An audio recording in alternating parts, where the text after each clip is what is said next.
और अब इसके साथ ही नाज़रीन आपको बताएं कि चिश्तियाँ शहर और इसके गिरदनवा में बेनज़ीर इनकम स्पोर्ट्स प्रोग्राम के तहत मिलने वाली रकम टाउट माफिया और एजेंट हटाने लगे हैं। हमारे नुमाइंदे गुलाम शबीर की रिपोर्ट के मुताबिक ये बताया जा रहा है कि ख़वातीन सारा दिन रोज़े की हालत में जलील व ख़वार होकर खाली हाथ घरों को लौटने लगी है।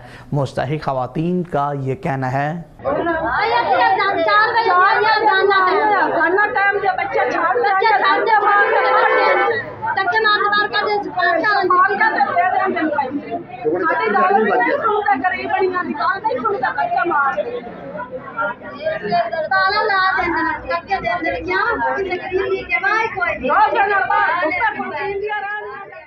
मैनू शहरी टाइम की कॉल आई, मैं पुरानी चिश्ती का रिहायशी में उठीद आया, मैं आदि रिश्तेदारों के मगर टोकन कितने चले ने ये पता होना चाहिए। इंसानियत नहीं किसी दी मावा पैना नहीं कदी कुत्ते नु करके आवामी राश दा हो जरा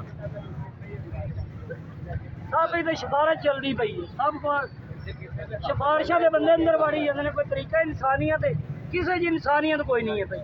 इतने वो बंदे खुद खलोते ने पे जेड़े 1000-1500 दे ते खलोते ने पे अंदर उन्होंने माइयां बैठी रुपया किसी की गल करी।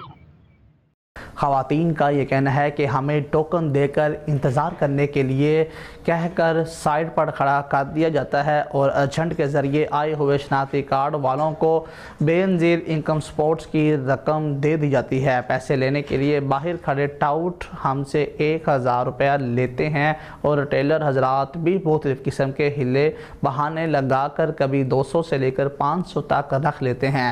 इस कटौती के बारे में जब पूछा गया तो कहा कि गवर्नमेंट की तरफ से टैक्स जो है वो कट गया है।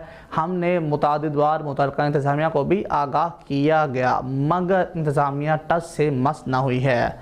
ISPR में शामिल ख़वातीन ने वज़ीर आला पंजाब मरियम नवाज़ समेत तमाम तर आला हकाम से नोटिस लेकर टाउट माफिया और एजेंट के खिलाफ सख्त कार्रवाई करने का मुतालबा किया है।